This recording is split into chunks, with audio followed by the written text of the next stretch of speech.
Hello and welcome to today's Advent Devotional. Today's topic is peace. I'm going to read to you from the book of John, chapter 16. This is Jesus speaking.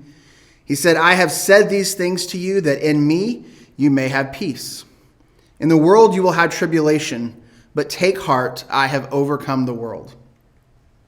Jesus is prophesied in the book of Isaiah as coming and being the Prince of Peace. It's so hard for us at certain times in our life to recognize and comprehend how something might be good for us that doesn't immediately help the thing that we're going through. That perhaps this thing may be good for us on a bigger scale than just the situation that I'm going through. But we get very caught up in our own sphere of struggle and frustration and tribulation. And it was very much a similar thing to the people that Jesus was prophesied to come to the Jewish people, because they had been in and out of captivity for so long, since the dawn of their existence almost. And they had just kept falling into a deeper and deeper sense of hopelessness, because it was just this cycle of bondage and war and bondage and war. And their history showed them that this is what was to come. So here they are, the time that Jesus comes on the scene, and they are heavily occupied by Rome, and they are desiring for God to relieve them, for God to free them from the situation that they're in. So they are looking for freedom, they are looking for peace, but much like we do today, they knew how that was going to come about, and they knew that that would come about with a warrior on a horse. And that's not who Jesus ever was. We have one story of him riding a horse, and it was not a war horse, but rather an undersized colt.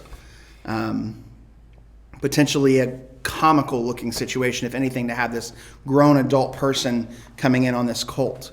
It was very humble. It was very humiliating. But we get in this space where we think that what we need is peace. We need peace from our circumstances. We need peace from all this stuff that we have going on. And we're saying, God, please come and bring me peace in the midst of this stuff. But what we don't realize sometimes is that he's doing something that's bigger than our immediate situation. And if we will listen to what he's saying, if we'll look for him to be working in the lives of our friends and our family and the communities that we dwell in, and we look to see him working there, we'll see sometimes that he's working out something much bigger than our immediate thing that's going to bring peace to something more than just our situation.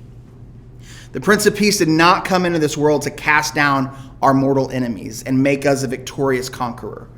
Why? Because he's not on our side any more than he's on their side. Remember, this is Jesus, the one that said, love your enemies.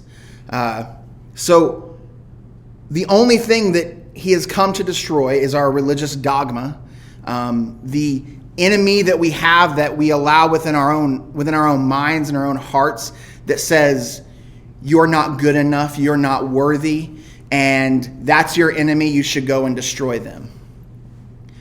But Jesus said, that's not what I'm bringing. Jesus came and said, if somebody strikes you, turn the other cheek. Forgive them 70 times 7. Forgiving them over and over and over again. If someone steals from you, give him more. This is who Jesus was. This is what he wanted to bring peace. This is the way that he wanted to bring about peace. If we really want peace in our lives, we must remember that Jesus didn't come professing war and anger and hatred toward any kind of enemy. He came willing to sacrifice and lay down his own life. He came humbly as a babe in a manger to parents that were nobodies, essentially. He wasn't born into a palace. He was born humbly, and he lived a life of humility and grace and love and teaching forgiveness and trying to show us that this is the path to peace. It's through him. It's through these things that he's been teaching us and showing us. So my encouragement to you today is to remember that the reason you're not at peace in your life is not because of your enemies. It's not because of the circumstances in your life, because despite whoever you may think is your enemy, despite whatever the circumstances are in your life, Jesus said that in me you may have peace. In the world you'll have tribulation, but take heart, for I have overcome the world. It is only through Jesus that we will really find peace, not in any type of different political climate or culture shift, because those things may bring peace for a season, but ultimately we're going to be left hanging.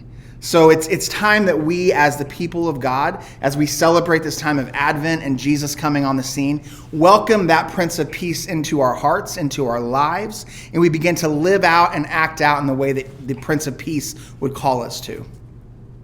I'm going to end with a short prayer. God, I ask that you be with everybody who's listening to this today, everybody who's watching this. God, I ask that you give us a desire for peace instead of war, that you give us a desire to love our enemies. God, bring us into a place where we walk and the steps that we leave behind peace to everybody that we come to. And God, we know that you can bring this about. Lord, it's through you. And we thank you in Jesus' name. We'll see you tomorrow for the next Advent devotional.